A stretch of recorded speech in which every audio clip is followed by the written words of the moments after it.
अस्सलाम वालेकुम। M doctor Zahid Imran. मैं आज ब्लैक फंगस के बारे में बात करूंगा। ब्लैक फंगस को ROCM मतलब राइनो ऑर्बिटल सेरिब्रल म्योकोर माइकोसिस का नाम भी दिया जाता है। ये इन्फेक्शन कोरोना के बाद अब भारत में फंगल इन्फेक्शन के नाम से जाना जाता है।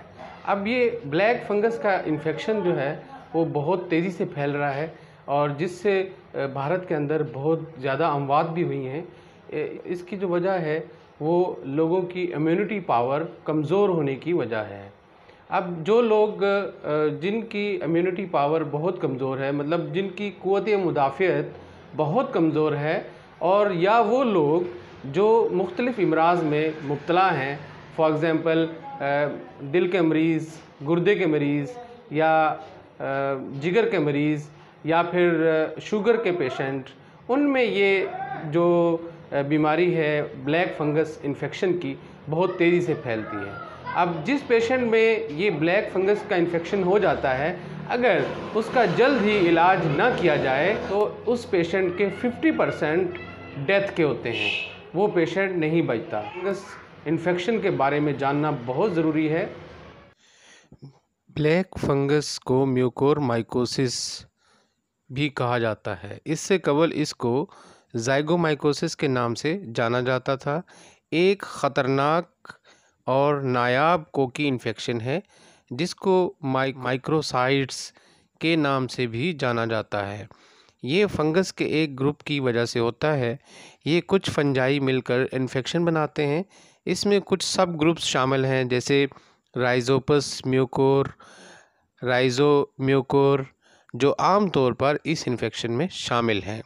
ये फंजाई एंजियोवेसिव मतलब आसपास की खून की रगों पर हमला करते हैं और इन्हें तबाह कर देते हैं, जिसके नतीजे में टिश्यू नेक्रोसिस की तरफ जाते हैं और मौत वाक़या हो सकती है।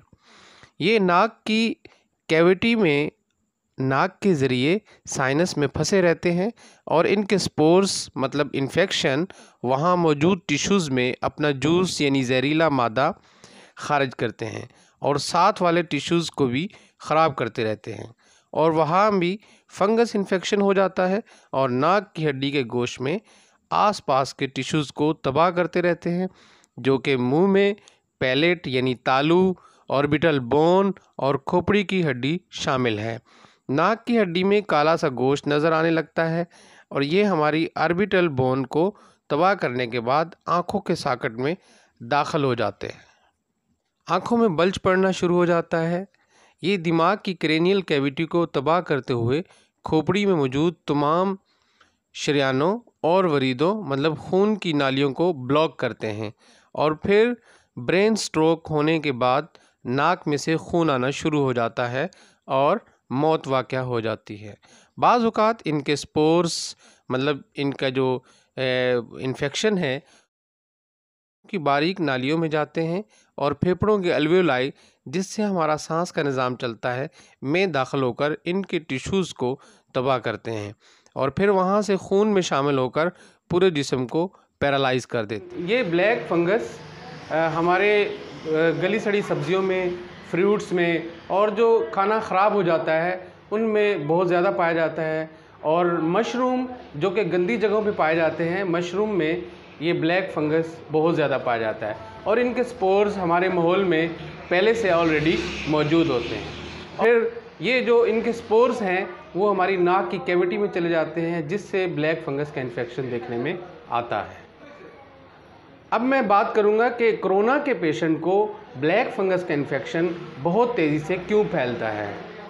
कोरोना के पेशेंट पहले से ऑलरेडी उनकी इम्यूनिटी कमज़ोर होती है और फिर साल में क़याम के दौरान ये इन्फेक्शन फैल सकता है, या वो लोग जो कोरोना के पेशेंट थे और वो वेल क्योर हुए और फिर घर चले गए, 1-2 हफ्ते के बाद उनको ये ब्लैक फंगस का इन्फेक्शन हो सकता है। कोरोना के मरीज़ के इलाज में दिए जाने वाले स्टीरॉइड्स और एंटीबायोटिक्स मरीज़ की क़ुव्वत मुदाफ़ियत को बहुत ज़्यादा कमज़ोर करते हैं और खून में शुगर लेवल बढ़ा देते हैं, जिससे फंगस इन्फेक्शन तेज़ी से फैलता है और ज़्यादा अरसा वेंटिलेशन पर रहने वाले मरीज़ की भी क़ुव्वत मुदाफ़ियत कमज़ोर हो सकती है, जिससे फंगल इन्फेक्शन तेज़ी से फैलता है। जो ब्लैक फंगस के इन्फेक्शन में मुब्तला हैं, ये वो पेशेंट जिनको ब्लैक फंगस का इन्फेक्शन हो जाता है, उनमें ये अलामात देखने में आती हैं।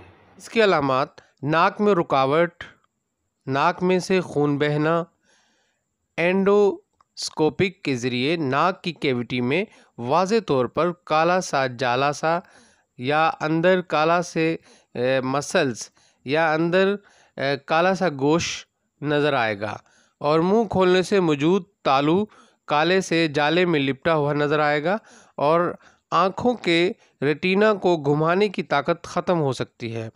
इधर उधर नहीं देख सकते, आँखों में दर्द होगा और आँखों का अंधापन शामिल होगा। और अगर दिमाग में खून की नालियों में रुकावट हो तो फालज, नक्सीर मतलब नाक से खून आना वगैरह शामिल है। मरीज़ को गुनूदगी, सर दर्द, बुखार, एसाबी कमज़ोरी और जिस्म में दर्द शामिल है।